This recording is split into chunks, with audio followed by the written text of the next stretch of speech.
اس سال جنوری میں امریکی شہری ریمنڈ ڈیوس کے ہاتھوں دو پاکستانیوں کی ہلاکت اور گرفتاری کے بعد امریکہ اور پاکستان کے تعلقات کو شدید دھچکا پہنچا تھا۔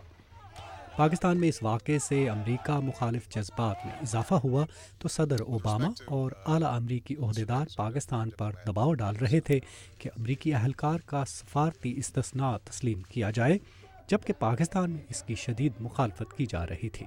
امریکی ماہرین کا خیال ہے کہ ریمنڈ ڈیوس کی رہائی سے پاکستان میں امریکہ مخالف جذبات میں مزید اضافہ ہوگا۔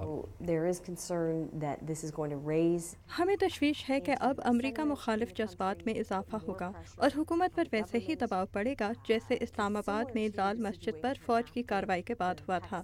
اس میں مذہبی جماعتوں نے مظاہرے کیے مگر عام لوگ زیادہ مشتعل نہیں تھے۔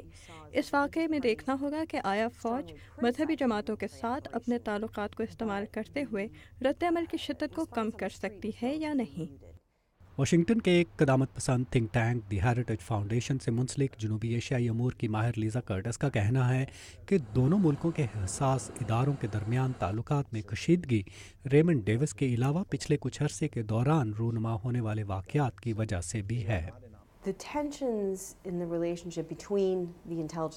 کچھ عرصے سے دونوں ممالک کے حساس اداروں کے درمیان تناؤ پیدا ہو رہا تھا۔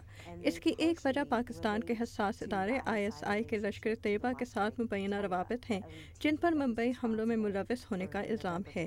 میرے خیال میں CIA کے اسلام آباد میں اسٹیشن چیف کی شناخت عام ہونے کے بعد، اس کی امریکہ واپسی اور پاکستان کی جانب سے عدم تعاون کے بعد، CIA کا لشکر طیبہ کے دہشت گردوں کے ساتھ تعلقات کے بارے میں اپنے طور پر تحقیقات کا نیٹ ورک بنانا اور ISI کے سربراہ کی امریکی عدالت میں طلبی، جن سے پاکستان ناخوش تھا، ایسے واقعات تھے جن سے دونوں کے درمیان تعلقات کشیدہ تھے جو ریمنڈ ڈیوس کے معاملے پر سامنے آئے۔ لیزا کرٹس کا خیال ہے کہ دونوں ممالک کا دہشت گردی اور انتہا پسندی کے خلاف تعاون تب ہی جاری رہ سکے گا جب دونوں خطے میں پائے جانے والے خطرات کی حقیقی وجہ پر متفق ہوں گے۔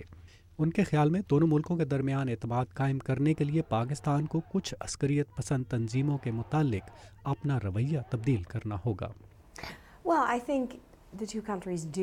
بنیادی طور پر دونوں ممالک اس بات پر متفق نظر نہیں آتے کہ پاکستان میں خطرہ کیا ہے۔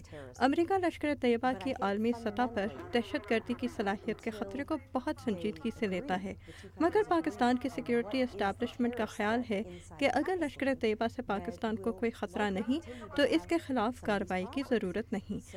اس لیے ڈیوس کی رہائی سے وقتی طور پر تو تناؤ کم ہوگا، مگر جب تک پاکستان لشکر طیبہ کے بارے میں اپنی سوچ نہیں بدلتا، دونوں ممالک کے تعلقات میں تناؤ موجود رہے گا۔ جبکہ پاکستانی حکومت کا موقف یہ رہا ہے کہ پاکستان کسی ایسے گروہ کی پشت پناہی نہیں کرتا جو دہشت گردی میں ملوث ہو، بلکہ پاکستان خود ایسے گروپس کے خلاف کارروائیاں کر رہا ہے۔ ندیم یعقوب، اردو VOA، واشنگٹن۔